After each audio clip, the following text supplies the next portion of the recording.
खबर दतिया से उपचुनाव के लिए वोटिंग जारी है। 2.20 लाख मतदाता अपना नया विधायक चुन रहे हैं। कांग्रेस प्रत्याशी की बेटी ने मतदान किया। कांग्रेस प्रत्याशी घनश्याम सिंह ने भी मतदान किया। भाजपा उम्मीदवार वोट से पहले पीताम्बरा मंदिर पहुंचे। बीजेपी कांग्रेस की प्रतिष्ठा का ये चुनाव बना है। 16 सुरक्षा कंपनियों के 1422 जवानों की तैनाती है। वोटर्स में 1,16,088 पुरुष और 1,04,240 महिलाएं शामिल हैं। बीजेपी ने आशुतोष तिवारी को अपना उम्मीदवार बनाया है। कांग्रेस ने घनश्याम सिंह को अपना प्रत्याशी बनाया है। आजाद समाज पार्टी के दामोदर यादव भी मैदान में है। जगनजननी माई के दरबार में आया था। माई से जगत कल्याण के लिए प्रार्थना की है। माई से प्रार्थना की है कि माई कृपा करें। हमारे दतिया क्षेत्र के सभी मतदाता भाई बहनों से मैंने प्रार्थना भी की है कि दतिया के विकास के लिए भविष्य में युवाओं को रोजगार के नए नए अवसर मिलें, उस दृष्टि से सभी 100% मतदान करें भयमुक्त दतिया के लिए। और भयमुक्त होकर के हमारा हर एक मतदाता परिवार के सभी वरिष्ठों के साथ, अपने संपर्क के लोगों के साथ 100% मतदान सुनिश्चित करें। मतदाताओं से अपील है कि भारी संख्या में उपस्थित हों, वोट डालें और कांग्रेस को वोट दें। ऐतिहासिक जीत हमें दिलाएं। भाजपा की जो अहंकारी सरकार है उसके अहंकार को तोड़ें। भारतीय जनता पार्टी की सरकार का पूरा मंत्रिमंडल यहाँ पड़ा रहा और बहुत से लोग बाहर से उनके द्वारा बुलाए गए। इसलिए हमारे लोग जो हैं 28 तारीख को शाम को 5 बजे बाहर चले गए। लेकिन हाँ, दतिया जिले के बॉर्डर पर दिनारा में, झांसी में, डबरा में सब सीनियर नेता रुके हुए हैं और उन्होंने प्रशासन को चेतावनी दी है कि भारतीय जनता पार्टी का मंत्री या कोई सीनियर लीडर यहाँ रहेगा और आप उनको बाहर नहीं करेंगे तो हम इकट्ठे चारों तरफ से आ जाएंगे और हम भी आएंगे, फिर हम भी मौजूद रहेंगे। में उपचुनाव का मतदान शुरू हो गया है। सबसे पहले भाजपा प्रत्याशी आशुतोष तिवारी आज शक्तिपीठ माँ पीताम्बरा की शरण में पहुंचे, जहां उन्होंने माँ पीताम्बरा के सामने मत्था टेक कर आशीर्वाद मांगा है और उन्होंने जनता से भाजपा को जिताने और विकास के नाम पर वोट करने की अपील की है। आज लोकतंत्र के महापर्व में दतिया विधानसभा क्षेत्र के 2,20,000 से अधिक मतदाता अपने मताधिकार का प्रयोग करेंगे, जिनमें 1,16,000 पुरुष मतदाता शामिल हैं, जबकि 1,04,000 महिला मतदाता भी अपने मताधिकार का प्रयोग कर अपने प्रतिनिधि को चुनने वाली हैं। हालांकि कांग्रेस और भाजपा दोनों ही दल अपनी सीट पर प्रतिष्ठा लगा चुके हैं। अब देखना होगा कि दतिया में कांग्रेस अपनी खोई हुई सीट बचा पाती है या भाजपा कांग्रेस की सीट जीतकर विधानसभा में अपना एक और प्रतिनिधि जीतने का दम भर रही है। दतिया से विजय गुप्ता। चलिए इसी खबर पर ज्यादा जानकारी के साथ हमारा एसोसिएट एडिटर अरविंद सिंह चौहान हमारे साथ जुड़ गए। साथ ही दतिया से संवाददाता विजय गुप्ता भी हमारे साथ जुड़ गए। अरविंद जी, इस वक्त आप कहां पर मौजूद हैं और मतदान केंद्र पर क्या माहौल है, क्या उत्साह वहां पर लोगों में देखने को मिल रहा है, मतदाताओं में? अब जिस तरीके से उपचुनाव यहाँ पर हो रहा है उसी को देखते हुए इस वक्त स्वदेश न्यूज की टीम आदर्श मतदान केंद्र पर है। आप साफ तौर पर देखेंगे जिस तरीके से आदर्श मतदान केंद्र है और ये यहाँ मतदाताओं को लाने के लिए, ले जाने के लिए रैंप का इस्तेमाल भी किया गया है। रैंप बनाई गई है, साथ में इसके साथ ही यहाँ व्हीलचेयर भी रखी गई है कि कोई भी मतदाता अगर ये देखता है कि वो विकलांग है, दिव्यांग है, तो उसके लिए व्हीलचेयर की व्यवस्था की गई है। साथ में कुछ कर्मी भी लगाए गए हैं कि उस मतदाता को लेकर वो जाकर सीधा सीधा मतदान कराए। इसके साथ ही आप देखेंगे कि पूरी व्यवस्थाएं यहाँ पर की गई हैं। जो भी लोग मतदान करके यहाँ पर आते हैं वो यहाँ पर सेल्फी भी ले सकते हैं, क्योंकि ये बड़ा लोकतंत्र का पर्व है, लोकतंत्र का उत्सव है। ये देखिए युवती है यहाँ, जैसी मतदान करके वो आई है यहाँ पर सेल्फी लिया है, उनसे बात करते हैं। क्या नाम है आपका और ये क्या पहला मतदान है कि इससे पहले मतदान कर चुके हैं? सेकंड टाइम है ये। अच्छा जी। अच्छा, फोटो भी खिंचवाए हैं अभी? जी है? जी। अच्छा, बिल्कुल बताना मत कि किसे मतदान किया है। बिल्कुल नहीं बताएंगे? बिल्कुल नहीं, क्योंकि ये सीक्रेट होता है। अच्छा जी। मत का प्रयोग सीक्रेट होता है। चलिए, तो क्या लग रहा है आपको दतिया में किसकी सरकार बनना चाहिए? ये मतलब सरकार तो बनी हुई है, कौन जीतना चाहिए? भाजपा को आना चाहिए, कांग्रेस को आना चाहिए? ये अब पब्लिक पे है कि किसको जिताते हैं, अभी कुछ कह नहीं सकते। कुछ नहीं कह सकते। ये देखो युवती है और साफ तौर पर जिस तरीके से बोला कि अभी ये कह रही कि हम पता नहीं किसे जिताते हैं। हमारे साथ और भी एक युवा है यहाँ पर, वोट डाल के आते। सच में दिखाइए, वोट डाला है? कहाँ है निशान? ये देखिए भाई, निशान हम आपको दिखाते हैं। अब चीज ये देखिए, युवा है और देश का भविष्य ये तय करेंगे। क्या लगता है आपको कि वोट आपने डाला, कितनी खुशी महसूस होती है कि मताधिकार का प्रयोग? और बड़े बड़े नेता जब घर पे आते हैं कि भैया दे दो मुझे दे दो, तो कैसा लगता है कि अपने आप को गौरवान्वित महसूस करते हैं लोकतंत्र पर? बहुत अच्छा लगता है सर, बहुत अच्छा लगता है। लोग खाते हैं कि हाँ, भैया और वोट डालने में भी बहुत अच्छा लगता है कि नहीं, हाँ, लोग जब वोट मांगने घर पे आते हैं तब कैसा लगता है? तब भी अच्छा लगता है कि हाँ, बड़े बड़े लोग आ रहे हैं। ये अब चीज लोकतंत्र की खूबसूरती है कि चाहे वो मंत्री हो, चाहे वो संतरी हो, चाहे वो छोटे लोग हों, बड़े लोग हों, जब घर पे वोट मांगने आते हैं तो निश्चित तौर पर गौरवान्वित खुद को महसूस किया जाता है। चलिए भाई, आपको बहुत बहुत शुभकामनाएं। ठीक है। हमेशा वोट डालिए, बहुत ये लोकतंत्र को मजबूत करने का काम करेगा। अब चलिए विजय भी हमारे साथ जुड़े हुए हैं। विजय, आप किस पोलिंग बूथ पर है, वहां पर क्या माहौल है, मतदाताओं का क्या कहना है? गोविंद मार्केटिंग सोसाइटी के मतदान केंद्र पर मतदाताओं का लगातार आना जारी है। हालांकि सुबह से मतदाता कम मात्रा में पहुंच रहे हैं। 10-11 बजे तक मतदाता बड़ी तादाद में यहाँ मतदान केंद्रों पर पहुंचने की संभावना है और लोगों में अच्छा खासा उत्साह देखने को मिल रहा है मतदान केंद्र। वहां पर जो मतदाता पहुंच रहे हैं, क्या मुद्दे उनके दिमाग में चल रहे हैं? क्योंकि मतदाता ये तो बताएगा नहीं कि वो किस पार्टी को वोट करने जा रहा है, लेकिन मुद्दे जरूर बताता है कि इन मुद्दों को लेकर मैं वोट करने आया हूँ। देखिए, दतिया का जो मतदाता है वो खामोश है, वो किसी भी पार्टी के लिए नहीं बोल रहा है। 3 तारीख को आने वाले परिणाम के बाद ही पता चलेगा। आज तो ईवीएम में तीनों ही प्रत्याशियों की किस्मत बंद हो जाएगी। तो 3 तारीख को सामने आएगा कि कौन दतिया का किंग बनने जा रहा है। किस तरह की व्यवस्थाएं की गई है मतदान केंद्र पर? मतदान केंद्र पर चाक चौबंद व्यवस्था है। सुरक्षा की दृष्टि से केंद्रीय सुरक्षा बल के जवान भी तैनात हैं और दिव्यांगों के लिए रैंप की व्यवस्था की गई है और उनको व्हील चेयर भी मतदान केंद्रों पर लगाई गई है ताकि किसी भी प्रकार की किसी भी आने जाने वाले मतदाता को कोई असुविधा ना हो। उनको पानी की भी व्यवस्था है, तो आने जाने के लिए सहायता के कर्मचारी भी लगे हैं जो दिव्यांग हैं। महिलाओं और पुरुषों के लिए अलग अलग व्यवस्था की गई है या एक ही जगह मतदान पड़ रहा है, यानी कि एक ही लाइन में उनको लगाया जा रहा है? नहीं, महिलाओं की और पुरुषों की अलग लाइनें हैं क्योंकि अभी महिलाएं और पुरुष कम मात्रा में मतदान केंद्रों पर पड़ रहे हैं। इस वजह से एक ही लाइन में मतदाता आपको नजर आ रहे हैं। विजय, वहां पर काफी सारे मतदाता लगे हुए हैं, आप उनसे ये जानिए कि क्या मुद्दे लेकर के वो आए हैं, किन मुद्दों पर वोट करेंगे? हमारे साथ जो मतदाता है, बुजुर्ग हैं, मैं उनसे जानने की कोशिश करता हूँ। दादा, आज आप मतदान करने आए हैं, क्या मुद्दे हैं, क्या लगता है? देखिए, कोई व्यक्ति कुछ कहने की स्थिति में नहीं है। आदमी मीडिया के सामने बोलने से बच रहा है और गुप्त मतदान है, कोई भी अपनी सोची साबित। क्या युवा भी वहां पर मतदान करने पहुंच रहे हैं? क्योंकि मतदान को लेकर युवा में खासा उत्साह देखने को मिलता है। तो अगर युवाओं की बात की जाए तो कितनी संख्या में अभी तक युवा पहुंचे हैं या अभी उनके पहुंचने का सिलसिला शुरू हुआ है? अभी युवाओं को पहुंचने का सिलसिला शुरू हुआ है। 10 बजे के बाद एकदम से मतदाताओं की मतदान केंद्रों पर वोट डालने पहुंचेंगे। अभी तो शुरुआत ही है, 7 बजे से मतदान चल रहा है। थोड़ी थोड़ी मात्रा में लोग मतदान केंद्रों पर पहुंच रहे हैं और अपना मताधिकार का प्रयोग कर रहे हैं। विजय, और भी लोग हैं, उनसे बात कीजिए, क्या कहना है उनका मतदान को लेकर? मैं बात कर लेता हूँ। मतदाता हमारे साथ है। आप वोट डालने आए हैं, क्या मुद्दे हैं? किसके? कौन जीतने वाला है दतिया से? क्या मुद्दे हैं? आप जनप्रतिनिधियों से क्या अपेक्षा रखते हैं? ये रखते हैं हमारे जो ये दतिया काम विकास होता है, तो विकास वही करवा पाएगा जिसकी सरकार रहेगी। आप कह रहे हैं व्यक्ति को विकास के मुद्दे पर कह रहे हैं कि विकास चाहिए, इसमें चाहे कोई भी दल हो, दतिया का विकास चाहिए।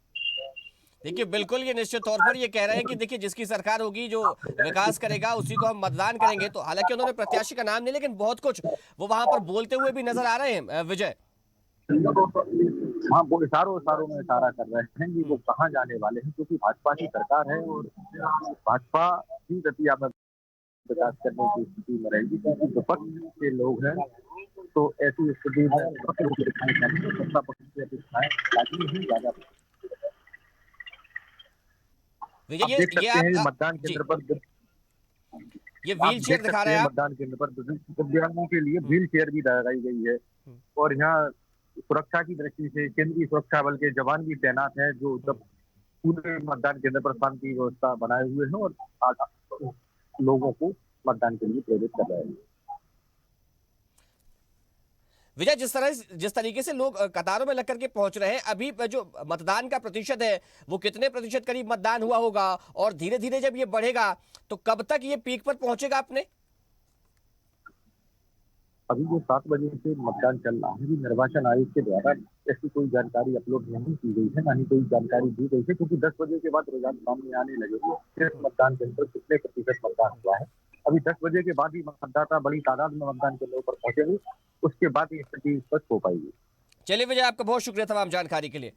तो ये तस्वीर हम आपको दतिया से दिखा रहे हैं, जहां पर तमाम मतदान केंद्रों पर हमारे सहयोगी मौजूद हैं और वहां पर मतदाताओं का मूड भी उन्होंने जाना। विकास के मुद्दे पर मतदाताओं ने मोहर लगाने की बात कही है। उन्होंने कहा कि जिसकी सरकार है, हालांकि प्रत्याशी का नाम लेने से बचते वहां पर नजर आए हैं जो मतदाता हैं, लेकिन ये जरूर उन्होंने कहा है कि विकास के मुद्दे पर हम वोट करेंगे, जो दतिया का विकास करेगा हम उसको वोट करेंगे। और ये भी कहा कि विकास वही करेगा जिसकी सरकार है। तो कहीं ना कहीं इशारों में उन्होंने बहुत कुछ बोल दिया है। तो मतदाता अब धीरे धीरे पहुंचना शुरू हो गए हैं। बुजुर्गों के लिए भी व्यवस्था की गई है, दिव्यांगों के लिए व्हील चेयर की व्यवस्था की गई है और सेल्फी पॉइंट भी मतदान केंद्रों पर लगाए गए हैं। तो जहां कांग्रेस के प्रत्याशी ने खुद और अपनी बेटी के साथ वोट किया है, मतदान किया है, तो वहीं भाजपा प्रत्याशी आशुतोष तिवारी भी मां पीताम्बरा के दरबार पहुंचे। उन्होंने वहां पर पूजा अर्चना की, माथा टेका। तो बड़ी संख्या में अब 291 केंद्रों पर जो मतदाता है वो पहुंचना शुरू हो गए। चलिए एक बार फिर से एसोसिएट एडिटर अरविंद सिंह चौहान जी का रुख करेंगे। अरविंद जी, वहां पर तमाम सारे मतदाता हैं, आप उनका मूड भी जानने की वहां पर कोशिश की। लोगों ने विकास के मुद्दे पर कहा है।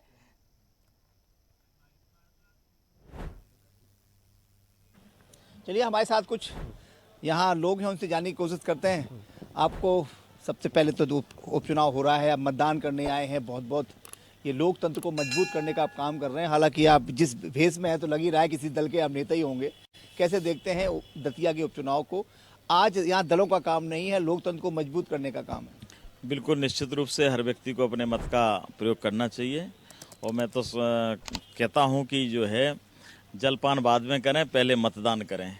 और घर से लोग निकल के आ रहे हैं और मतदान का लुत्फ ले रहे हैं। और ये आज तो लोकतंत्र का पर्व है, इसको गंभीरता से और लेना चाहिए लोगों को। परिवार सब पत्नी आए हैं? बिल्कुल जरूर। चलिए, आपसे तो कई बार मेरे टेलीफोन पे बात, उस पर भी लाइव भी आपका किया है। चले गृहिणी से बात कर लेते हैं। कैसे देखते हैं आप? ये तो बराबर लगे रहते हैं लोकतंत्र को मजबूत करने के लिए और कहीं ना कहीं मतों को विभाजन करने के लिए कि यहाँ नहीं यहाँ डालिए।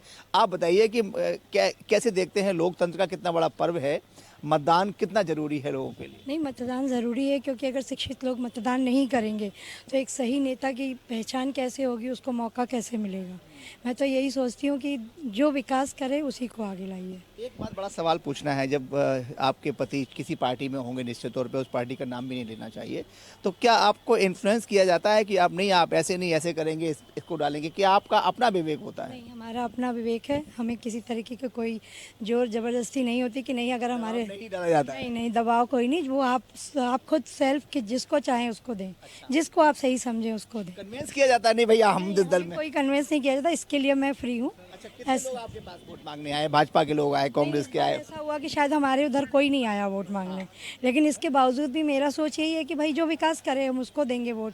सही नेता की पहचान तो हो जाती है। तो बस हम तो बस यही सोचते हैं कि विकास के नाम पर वोट देंगे। विकास जरूरी है, हर क्षेत्र में विकास होना चाहिए। चलिए, हर क्षेत्र में विकास होना चाहिए भाई। गृहिणी तो साफ साफ बोल दिया है, इशारा कर दिया है कि विकास तो भाजपा ही कर रही है। क्या बात है, कन्विंस करके लाए हैं पूरा? नहीं, ऐसा कुछ नहीं है। सब लोग समझदार हैं और आज का मतदाता बहुत जागरूक है, तो निश्चित रूप से विकास और प्रगति के लिए वोट करेगा। अच्छा, भ्रष्टाचार के लिए नहीं करेगा? भ्रष्टाचार डर का माहौल है, ऐसा बहुत सारे लोग बोल रहे हैं कि डर भी है यहाँ पे, तो खत्म हो जाएगा अगर भाजपा जीत जाएगी? नहीं, डर का वातावरण किस वजह से हो सकता है? जिस वजह से डर का वातावरण रहा होगा, वो डर का वातावरण आज तो कुछ नहीं है। चलिए, लोकतंत्र को मजबूत करने के लिए आप जाइए, मतदान करिए। हमारी बहुत बहुत शुभकामनाएं। धन्यवाद। आप ये नाम बता दीजिए। सुनील तिवारी। ये भी सुनील तिवारी जी थे। लोकतंत्र को मजबूत करने के लिए यहाँ पर ये मतदान करने शपथ नहीं आए। तो साफ तौर पर जिस तरीके से अब जीत देखा जा रहा है कि लोगों में काफ़ी उत्साह देखा जा रहा है, और साथ में ये कुछ जो संवेदनशील पोलिंग बूथ हैं और कुछ अति संवेदनशील, लगभग 38 यहाँ पर अति संवेदनशील पोलिंग बूथ हैं, जहाँ पर चुनाव आयोग को लग रहा था और निर्वाचन आयोग के जो पदाधिकारियों को लग रहा था कि यहाँ पर कोई भी न्यूसेंस क्रिएट हो सकता है। तो वहाँ पर बहुत सारी व्यवस्थाएं यहाँ पर की गई हैं। हालांकि जो आदर्श मतदान केंद्र बनाया गया है और इसमें एक साथ और भी है, हम भी मतदाताओं से कहना चाहेंगे कि वो पहले एक भ्रम की स्थिति हो गई थी कि मतदान डालने में कोई समस्या हो रही है, लेकिन 13 ऐसे पहचान पत्र जो निर्वाचन आयोग ने जारी किए हैं कि 13 में से कोई भी एक पहचान पत्र अगर आप लेके आते हैं तो आपको मतदान करने का अधिकार मिल जाएगा। तो साफ तौर पर हम आपको दिखाते हैं कौन कौन से मतदान, ये आप देखिए पूरा यहाँ पर लगाया गया है कि आधार कार्ड आपके पास होना, आधार कार्ड हो और मनरेगा कार्ड हो, भारतीय पासपोर्ट हो, फोटो, जो बैंक ये भी कर दिया है कि अगर बैंक की पासबुक अगर आपके पास है, उसमें आपका फोटो लगा हुआ है, बैंक से अटेस्टेड है, तो भी आप मतदान कर सकते हैं। तो ये कहीं ना कहीं एक लिबरल हुआ है चुनाव आयोग की, ज़्यादा टाइट नहीं है कि आप अगर मतदाता हैं स्थानीय और आपको जो एजेंट यहाँ पहचानते हैं तो आप मतदान कर सकते हैं। आपका मतदान लिस्ट में जो पोलिंग जो लिस्ट होती है उसमें आपका नाम होना चाहिए, तो आपको मतदान करने का अधिकार मिल जाएगा। 13 दस्तावेज काफ़ी बड़े काफ़ी संख्या ज़्यादा होती है, कोई ना कोई तो आपके पास ज़रूर होता है। आप मतदान करके आ रहे हैं, डाल दिया वोट। कैसे देखते हैं लोकतंत्र को मजबूत करने का काम आपने किया है आज, कितना खुशी महसूस करते हैं बड़े बड़े लोग अपने आपके यहाँ वोट मांगने जब आते हैं। अब देखो बाबू जी, अब जो कर दिया वोट, जो हमारा फर्ज था वो कर दिया, वो भी उनको भी करना चाहिए अपना फर्ज जो है। अब जो जीतने वाले का फर्ज शुरू होता है। हाँ बस यहाँ से। क्या नाम है? करण नाम है अपना।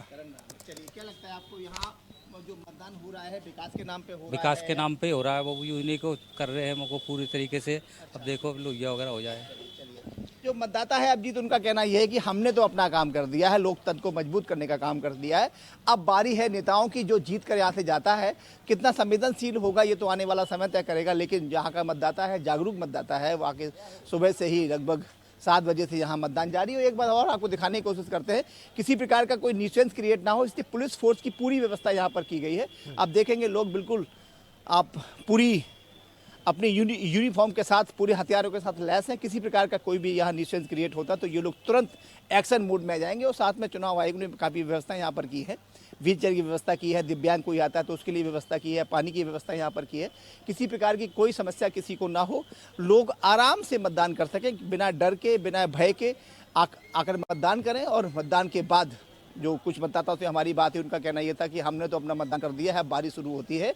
यहाँ के जो मतदाता है, मतदाता के बाद जो जीत कर जाएंगे उनकी अब बारी शुरू होती है। अब देखेंगे पूरा जहाँ पूरा पुलिस फोर्स यहाँ पर पूरा है और पूरी ताकत के साथ ये लोग यहाँ पर किसी प्रकार का न्यूसेंस क्रिएट ना हो, इसी के चलते देखेंगे पूरा यहाँ बिना डर, बिना भय के आम मतदाता आकर यहाँ पर बिना किसी दबाव के, महत्वपूर्ण ये है, बिना किसी इन्फ्लुएंस हुए आप यहाँ पर आके मतदान कर सकते हैं। तो हम अपील करते हैं कि ज़्यादा से ज़्यादा संख्या में आकर लोग मतदान करें और लोकतंत्र को मजबूत करें। अभिजीत। अरविंद जी, मतदान की गति अभी किस तरह की है?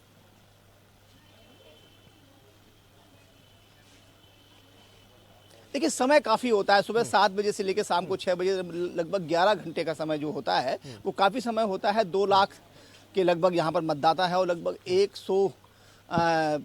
200 की लगभग 291 यहाँ पर पोलिंग बूथ बनाई गई हैं। तो आप अगर मान के चलो कि एक मतदान केंद्र में लगभग वही 1000-1500 मतदान होते हैं, तो सुबह से 7 बजे से यहाँ मतदान शुरू है और पूरी ताकत के साथ यहाँ पर मतदान जो यहाँ पर पीठासीन अधिकारी हैं अंदर मतदान करवा रहे हैं। अब हम आपको दिखाने की कोशिश करते हैं। ये देखिए, सबसे पहले कोई भी मतदाता आता है तो जो उनके पास जो पर्ची होती है, पर्ची के बाद यहाँ पर नाम वेरीफाई किया जाता है। नाम वेरीफाई के बाद एक प्रक्रिया है जिससे कि कोई भी गलत आदमी आके मतदान ना कर सके। यहाँ पर पूरा चेक किया जाता है। इसके बाद अंदर जो पोलिंग बूथ है, पोलिंग बूथ में एजेंट्स बैठे होते हैं। वो एजेंट जाके, अब देखिए हम आपको दिखाने की कोशिश करते हैं, ये अपनी ही पर्ची लेके यहाँ पर आए हैं और मतदान करने की प्रक्रिया यहाँ पर इस तरीके से है कि पूरा किसी प्रकार का कोई भी यहाँ पर गलत आदमी मतदान ना कर सके। मतदाता होगा, उसे किसी प्रकार की कोई समस्या ना हो। इसके साथ अगर वो मतदाता नहीं है तो पहले यहाँ पर चेक किया जाता है, क्योंकि कहीं ना कहीं आरोप बराबर लगते रहते हैं कि ऐसा ना हो कि गलत आदमी आके मतदान कर जाए। तो अभिजीत, बहुत ही सुरक्षा के साथ, बहुत ही प्रमाण के साथ यहाँ पर मतदान कराया जा रहा है और तमाम व्यवस्थाएं वहां पर सुरक्षा व्यवस्था के भी चाक चौबंद इंतजाम किए गए और मतदाता भी वहां पर पहुंच रहे हैं, अपने मताधिकार का प्रयोग कर रहे हैं। जानकारी के लिए आपका बहुत शुक्रिया। तो दतिया में उपचुनाव को लेकर लोगों में उत्साह देखने को मिल रहा है। मतदाता सुबह से ही अपने मताधिकार का प्रयोग करने के लिए पहुंच रहे हैं। देखते रहिए स्वदेश न्यूज। अगर आप इस वीडियो को सोशल मीडिया हैंडल फेसबुक या इंस्टाग्राम पर देख रहे हैं तो हमें फॉलो करें। अगर यूट्यूब पर देख रहे हैं तो सब्सक्राइब करें और बेल आइकन दबाना ना भूलें।